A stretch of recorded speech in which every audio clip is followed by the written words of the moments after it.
So the second one, as I said, has this beautiful little floral patch at the end of the driveway. As you can see, the fence is a lot further forward in this one, so that there's more space in the back garden in this house. So let's take a look at the second one of our two houses here.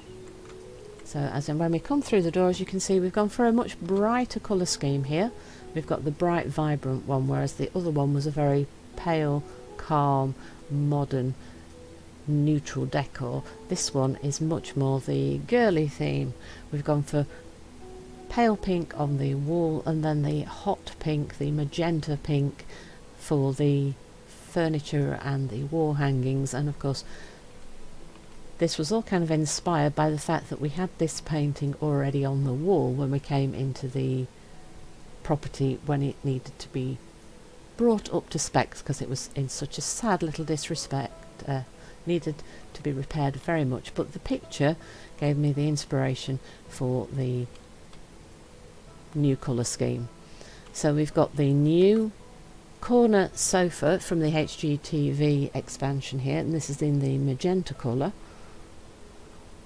And we did keep the rugs. These two runner rugs were in the house as well, so we kept these two rugs and this painting as our colour idea. And we also kept the old piano, though it does look a bit rough.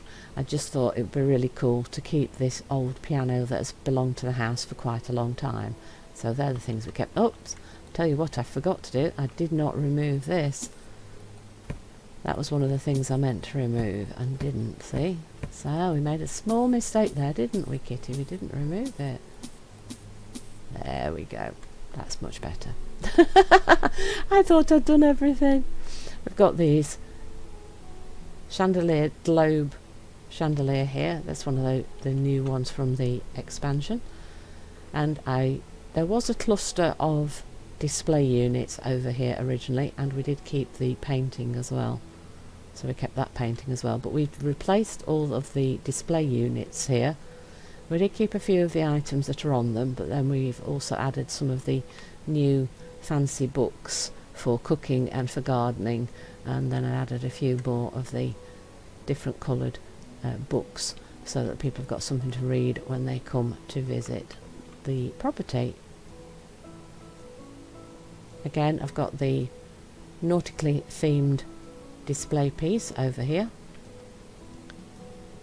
and I'll be honest with this house I've kept quite a bit of the style of the layout.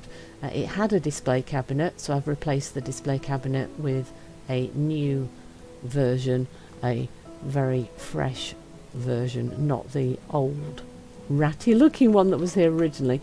Same with the display cabinets, we got rid of the ratty old ones and put in some new ones, but we did keep a couple of the bowls and a few of the glassware, and then we added some of our own books to it. So I've updated the style and feel of the house, but kept it pretty much in the same sort of style as it was originally. So we've got the same style of table here, but this is a replacement for the one that was here originally. Here we've got the pale pink one to match our pale pink walls. Shame there wasn't a pale pink display unit, because I would have loved to put that in the pale pink as well, but we've gone for the white one because they didn't have a pale pink one.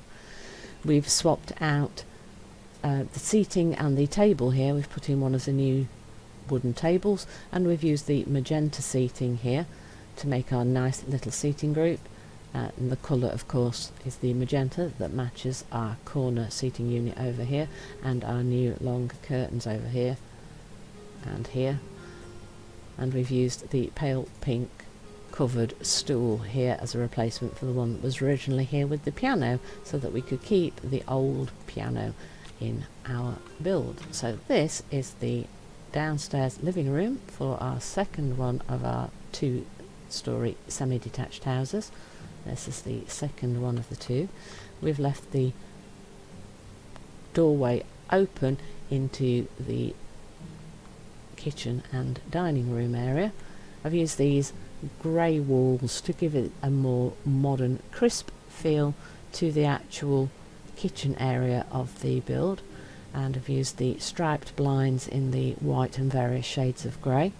Just added a few herbs on the window just because it looks cool. And we've got these blinds on these 3 windows here. Because we've got 3 windows, it lets in lots of light to this kitchen area. Use the black and white tile on the floor, and so we've got the black legs on the tables and chairs here, and then the white tops to them. And we've got a little, I think it's chive or thyme, the plant. I think it might be, I can't remember whether it was chive or thyme. It was one of those that I put down. And we've got a beach, rocky beach view here on the wall to stick with that nautical theme again. By the back door we've got some coat hanging space and a mirror, and you can leave boots and a few shoes and things down here. And then for the walls where we've got our kitchen, we've got that dotted bubble style of tile. That's one of the new ones again from the HGTV, as are the units that we've used for the kitchen. So we've got that new higher oven space style thing here, and we've got a fridge in this one and a cooker, which we didn't have in the other one, because this actual space for this kitchen is a much more practical, usable space than the one in the other side. There's more space in this one, so this one actually works out much better for a kitchen for someone who's going to be wanting to actually do cooking while they're here. And we could always add a hob as well if we felt that we needed to. So yes, we've got these new style cabinets. There's some weirdness going on with this cabinet. It wouldn't let me put the sink right next to the other unit, so I've had to leave a tiny gap at both sides of the sink. So I think there's a minor bug there with the way that works, but if all of that was moved up a little bit more, it would just give you that little bit more space to move by where the door is. And then of course we've got utensils for the kitchen and a teapot. So this is the, so you can see all the walls. So we've got the grey wall with the bubble walls, and then the black and white on the floors. And I think that that's come together really well. It's all slightly different patterns, but I think they all have come together really well, and I really like that. So that's how this one's worked out. So if we go into the back garden, again, I've not done much to the garden. I've just added one of these metallic patio tables with a couple of chairs here under the overhang to protect you from the rain and to protect you from the sun. And then again we've added one of the picnic tables in the garden for you to come out and eat in the sunshine if you want. And there's lots of open grassy space for if you've got kids who want to play football and stuff, keep themselves busy while the parents are cooking and stuff at the end of the day. So that's the downstairs of the second one of our semi-detached houses. So that's the kitchen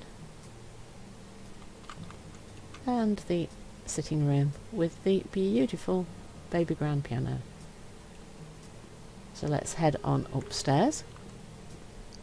I've kept the pink colour scheme on the landing area. You can see we've matched the pale pink in that direction and the magenta pink on this wall. We've got 5 doors this time, and I've added a little bit of seating up here. We've got the pictures of the beach and the sea again on the wall for decoration. The first room is again a double set of bunk beds. It's the same style of new bunk bed from the HGTV expansion, so we've gone for it in paler wood this time with white sheets and pale green on the duvets. There's a nice wooden wardrobe in the pale coloured woods and a space for you to sit and do writing. We've got 2 desks this time for people to sit and read and write, keep your journals, write your postcards, send letters, whatever else you need to do. And we've got pale green on the walls and a beige carpet, and we've got the chandelier here in the reflective pale metals. And we've got the bamboo pattern this time for the blinds on the windows. And because you've got 2 double windows, it lets in lots and lots of light into this particular room. And you can see, it almost looks like you can see the beach through the window there. That window looks a little bit dirty, but it won't let me clean it. Isn't that strange? Yes, so it almost looks like you can see the sea through the windows, but can really, if you look, you can only really see houses. So we're not far from the beach, of course, in any of these builds, but we don't have a clear view because of the way it's built up in this area. Right, so let's look in the second room. Here we have the bathroom area, so we have a shower. We have a washing machine, which for some reason seems to have moved across slightly, so it's disconnected. That's very strange. It wasn't like that before. There's a few minor little glitches occasionally with things going on here. But yes, the washing machine was already in the house, so we just decided to keep it. Added a towel rail and the blue picture, which I quite often do for bathrooms because I just think it fits really well, so it tends to be my go-to. A little bit of soap and a blue plant on the windowsill with the closable blinds, so you've got privacy while you're in the bathroom. Got the nautical themed lifebuoy mirror in the blue above the sink and toilet, and again another one of these new towel rails here. As you can see, we've used the pale blue standard tiling on the walls and the bluey grey tiling on the floor. This is one of my favourites, this bluey grey tiling from the HGTV one. So there's your bathroom, nice and simple. And then next to it we've added a separate toilet facility, because if we're going to have quite a few people staying in the house, it's just going to be nicer to have a separate toilet. So we've just got a toilet, again the closable blinds, we've got the blue pattern on the walls again, use the pale pink that we've got on the landing to continue into this room, and we've got the blue tiling as a splashback behind the sink. Look, and we've got towels for drying your hands, and again the lifebuoy mirror. So very simple little extra toilet, which is really cool to have when you're renting a place where you're going to have quite a few people staying in it. So for our seating area here, we've just got a small table and a couple of chairs. It's a slightly tighter fit than I might have been happy with, but I really wanted to use these chairs, so that's what I did. And then we've got two more bedrooms. Here we've got a small bedroom. It's bigger than the one in the other house, but it cuts a small section off of the main bedroom in this one, so we've got a different layout. So we have managed to fit in a pair of bunk beds here.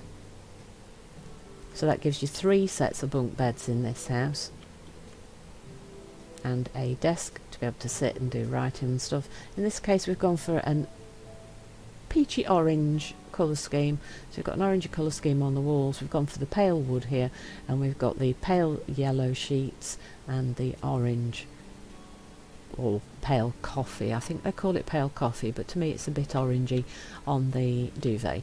And we've gone for the orangey blinds again, and this time the orangey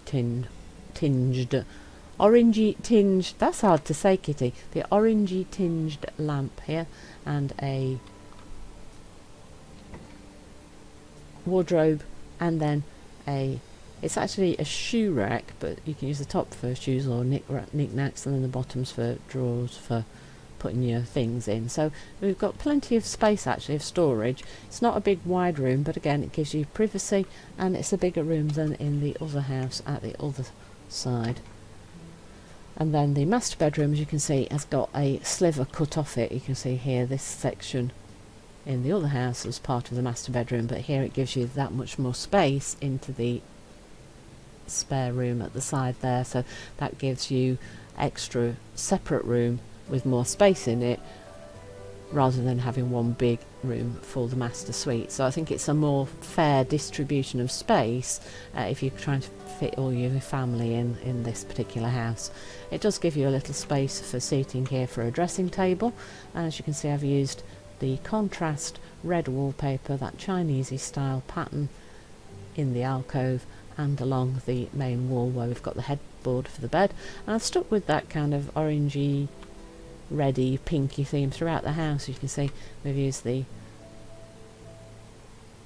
sort of reddish pink colour on the spare walls, used the bright red curtains, and we've used the red woods, the cherry red woods, for the furniture here. So we've got the wardrobe, the 2 bedside tables, and the bed itself. and we've gone for the kind of love heart theme on the cushions, and we've gone for the pale pink on the lamps with the white shades, and I think it all comes together rather nicely. There we go, and the pink lampshade again there. So if we come over in this direction so you can see the bedroom as we go, and we kept the old-fashioned style rug that was already in the house as well when we first arrived. So that is the tour throughout both of our two-story semi-detached houses. So we've got plenty of space for people to come and stay, and lots of beds for people to be able to sleep in when they're here for their holiday. And as you see, we didn't do a lot to the gardens themselves, just that a couple of places to sit in both gardens, and then that small flower bed just here. So let's see what the potential buyers think of the house. Though of course the people trying to buy the place, I think there's only the guy at the bottom of the list who wants to rent to people usually. So the way we've set it up, he would probably be the best person to purchase from us, but it's probably going to be more a family that's more likely to go for it. So it might not turn out so well because we haven't turned it into a big luxury family home. We've gone for the idea of renting it out to people who are going to be wanting to come for holidays. So I'm not sure what the people will think of it. So let's see. We bought the two houses for £194,592 and 61 pence, and there are 16 rooms in total, and oh gosh, spent over 5 hours. Whoa, I didn't realise that is a lot of work, isn't it? So let's see what the people think about it. Oh, those prices are super low. I'm not sure what's going on with this expansion. The prices seem to be really bad. It seems like it's practically impossible for you to break even on anything. Oh, thank goodness. I was going to say, with these prices, look how low they are. See, there's the rent guy, and he wants to give me a lot less than... See, I always would have thought he'd be the more likely. And now the family Johnson, it might work quite well because they've got grandma, so she could have one half and the parents could have the other half, but then the kids, you see, would have to be split between them. It doesn't make sense, does it? There are no children's rooms. Well, not particularly, because we were doing it as a renty place, you see. Because of the way the people are set up, there isn't one specifically that really matched the way we did it, but we did it the way we wanted. So I hope that this has given you some ideas for your own ways of going through and doing it for yourselves. This is just what I wanted to do, so let's see the before and after. Now that is a huge improvement, isn't it? And that does it. You know, I really would like to redo that kitchen. Oh, that looks good. That looks so much better. I like the before and after because some of it really makes this huge difference, and you can see exactly what you did. It picked a couple of bad ones there, didn't it? Because it didn't show us the interior very much. But I hope that that's given you some good ideas for your own playthroughs. Hope you've enjoyed today's episode. Please don't forget to like, comment and subscribe, and I will see you in the next one. From SoftKitty99, goodbye and happy gaming!